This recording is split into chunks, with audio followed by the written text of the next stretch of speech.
So here we are. The Chicago Bears just got gifted some big time bulletin board material. And now we are in silly season, right? Before training camp, we see bad take after bad take after bad take. And surprisingly, Pro Football Focus, they are not immune to this. And they just released their rankings for secondaries and offensive lines. And the Chicago Bears secondary was ranked 19th. I'll let that sink in. 19th. Let's look at like their process for doing this. What's up? My name is Sean. This is Sports Talk Bears. For those of you that aren't a part of this positive community, hit the subscribe button. Would love to have you as part of our family as we drive towards 10,000 subscribers. Help us out with that. So, looking at the Bears offensive line, few people would look at the performance of the Bears offensive line and suggest that they are even close to the top 10 in the league. I mean, 50 sacks, 3 straight seasons. But we have improved our personnel. And when this position group was together halfway through the season, they started playing like one of the best units in the NFL. And PFF just recently ranked them number 11 in the league. And like I said, a big part of that was taking into account how the unit performed when healthy and playing together. And that part of the process was in their article. But guess what? They are not consistent. Meanwhile, the Bears secondary, they triggered a second half 2023 surge. And I'm going to go to this article on Bears Digest to pull a lot of this info. But frankly, this is such a bad take. You can find source material almost everywhere. So let's look at Chicago's second half surge last year. 16 picks of a season's total of 22. That's tied for best in the league. A passer rating allowed over the final 10 weeks of the season, 75.7. That's the third best for the entire league during that time. Let that sink in. Yet, when PFF, they put out the ratings for secondaries, they put the Bears ranked at 19th in the NFL. Get ready for this. Behind both the Packers and the Lions. Is this the same Lions who couldn't stop anyone in the secondary that was it was a weak leak on the team? And then the Packers, I mean, what did I miss? Did PFF not see that the Bears defense was one of the best in the NFL in the second half? I mean, the stats say so. And we all know that the biggest reason that the Bears defense was one of the best in the league the second half of the season was because of their secondary, led by who I'm just going to say is the best cornerback in the league in Jalen Johnson, a rookie in Tyreek Stevenson, who had 4 picks himself.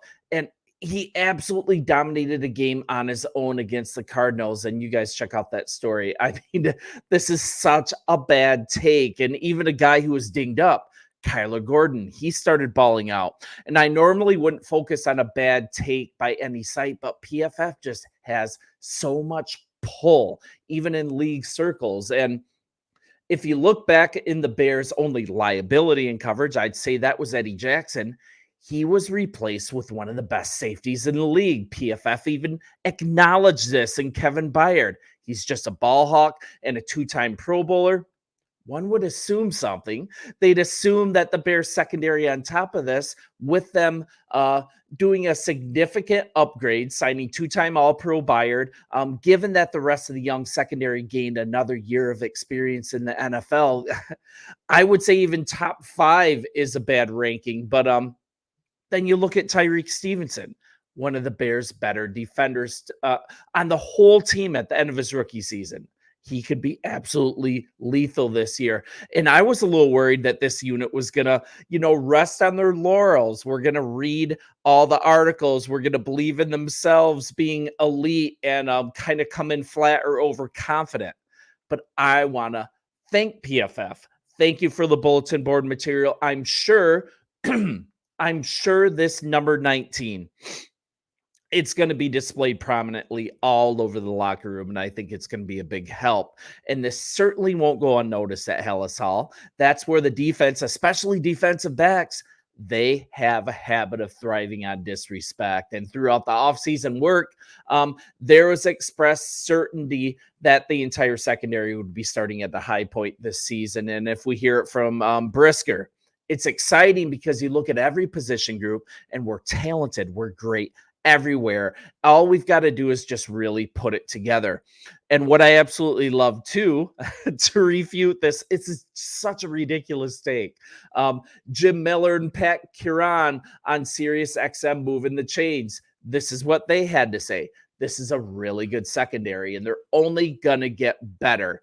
And they had the Chicago Bears edging out the Niners and the Vikings as the number one cornerback room. And their breakdown, they have them at number one. And this is with Jalen Johnson playing only 14 games. I mean, Gordon missed a bunch of times. We're talking 10 picks, 32 passes defended, 3 fumbles forced. I can't talk anymore. This takes so bad. It just gets me going. 5 tackles for loss, 2 quarterback hits, 183 tackles. I mean, come on. Now you go to the backups, 5 starts of this unit as well. We're talking 7 passes defense, 1 interception, 99 tackles. I mean, look at the math on that whole as a unit. And we've got 2 rookies on that playing a ton and producing. It's so ridiculous. So let's talk about Tyreek Stevenson. He recorded a position high 86 tackles, team leading 4 interceptions. That's tied with Jalen Johnson and Tremaine Edwards. And every day it feels like a new Stevenson metric is released, and it captures just how great his rookie campaign was. And let's talk through what PFF had to say within a specific area, Tyreek Stevenson. In their silliness, I'm just going to reference them. They recently released an article that highlighted different tight coverage percentage marks. And according to their charts, Stevenson finished 4th among all qualifying quarterbacks. He played tight coverage on 31.8% of his opportunities. That's tight coverage, stifling coverage. But yet their ratings go out. Excuse me. Their ratings come out for cornerbacks even in the NFL.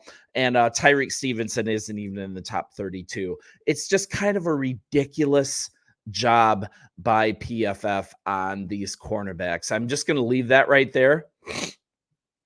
Let's look at Tyreek Stevenson last year, 16 games, 4 interceptions, 16 passes defensed, 2 fumbles forced, 86 total tackles, 65 solo. And it just sounds crazy to think about, but the statements are true. Stevenson had the same number of picks as Johnson, 86 tackles to Johnson's 36. Part of it is because teams stopped throwing to Johnson. That's kind of cherry picked.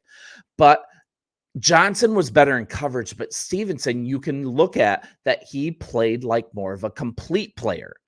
And he's coming into his sophomore season. And a lot of the rating on Stevenson as well, he was a rookie. He plays really aggressive. He was being a little over aggressive on coverages. He was overrunning wide receivers. He was overshooting coverage. And the second half of the season, it was so good to see, really starting with that Lions game in my memory. He started sticking tackles. He started having sticky coverage. He started playing smarter and less instinctually, but still I want him to play fast. But he just really came together as a player. And then we talk about Kyler Gordon. I'm just going to go through our players and show how ridiculous this rating is. He had 61 tackles, 3 tackles for loss, 1 sack, 2 picks, 6 pass deflections. But the thing about Spider-Man, he wasn't like picking as many footballs away as normal, but he's in his second year. He made his presence felt in the 13 games that he played. Super athletic. He was moved to the slot. Once the arrival of standout rookie Tyreek Stevenson, once he started coming into his own, Gordon was moved to his more effective slot corner position. So he played less snaps than he did last year. That explains some of the stats. But he even sat out several games of a broken hand after week 1 against Green Bay. That limited his opportunities as well. And he was still trying to get his footing when he returned to action in week 6. I mean, that was the case with most of the defense, but his play picked up hugely towards the second half of the year. 2 interceptions, that's in the second half, 3 deflected passes, 1 tackle for a loss, a sack, final 6 games. Hard-nosed tackler. He started roaming near the line of scrimmage, chasing after ball carriers, really settling into that nickel slot position. Just another tough, athletic, instinctual defender. Just another piece. And then we add elite safety, Kevin Byard. It's just silly that the additional depth that they added with a guy who everyone's talking about as well. They're talking about that he's married to Simone Biles. By the way, the Bears are a total class organization, making it work so we can see his wife perform at the Olympics. I'm all for that.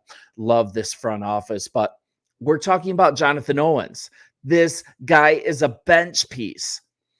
And as a member of the Green Bay Packers last year, he had 84 tackles, 3 pass breakups, 17 games. He started 11 games. He even scored a touchdown on a fumble return. He also recorded a sack. I mean, he's 28 years old. Let's look at his career a little bit. 227 tackles, 8 pass breakups, 1 forced fumble, and a pick, 48 career games. This is a quality depth piece for the Bears. He can't start for us, but he'd be a starter for a lot of other teams, and he's actually just a dude. It's just ridiculous. And apparently, PFF is waiting for a full upgrade across the line and for everything to be perfect all year. I mean, it's just ridiculous. And let's just look at it. I'm just getting flustered because this is so ridiculous. And we're looking at the actual article. John Costco, the Bears signed cornerback Jalen Johnson to a big contract extension this offseason after a career year. They also added safety Kevin Byard, who's been one of the best safeties in the NFL since entering the league. Thanks for including that, John. Cornerbacks Kyler Gordon and Tyreek Stevenson had their ups and downs in 2023. We covered why. Injury, and the guy's a rookie, as did safety Jaquan Brisker. But this unit could be extremely good in 2024 if it plays to its high-end capabilities. And I'm saying they've already played to their high-end capabilities. It's just kind of ridiculous. And talking to Brisker, he acknowledges that. Last year, we weren't healthy in the first half, and it showed. A little more of a review. I'm a little fiery today. I hope that's all right. They're without slot quarterback Gordon, his backup Josh Blackwell, former starting safety Eddie Jackson. He was gone for big chunks of the first seasons of last season's first half. Their only change was adding Kevin Byard to the starting lineup to replace Jackson. Jackson had a 120.6 pass rating against last season, according to Sport Radar, which is ridiculous. That's done. I just don't get it. PFF also ranked Byard ranked number 12th for the season among all safeties individually. But within the division, he's ranked below only Green Bay's Xavier McKinney, who's coming out for the Giants. PFF had Johnson graded 5th among all cornerbacks after he was number 1 last year. I don't really get how suddenly Jalen Johnson is ranked 5th after being number 1 last year when he had his career year following that rating. That doesn't make sense. Even second-year cornerback Stevenson, he was rated as PFF's 4th highest cornerback at providing tight coverage. We covered that. And the whole unit tied to 49ers for first in the NFL with 22 total interceptions. That's an unreal number, but yet the unit as a whole is ranked 19th. I normally wouldn't cover this with such fire, but PFF has such a huge audience. They are used so much in league circles, and it's just so ridiculous. I had to cover it. You guys, I know you're going to let me know what you think because this is ridiculous. You guys enjoy this holiday weekend. Bear down. Love and appreciate each and every one of you, and I'll see you soon. See ya.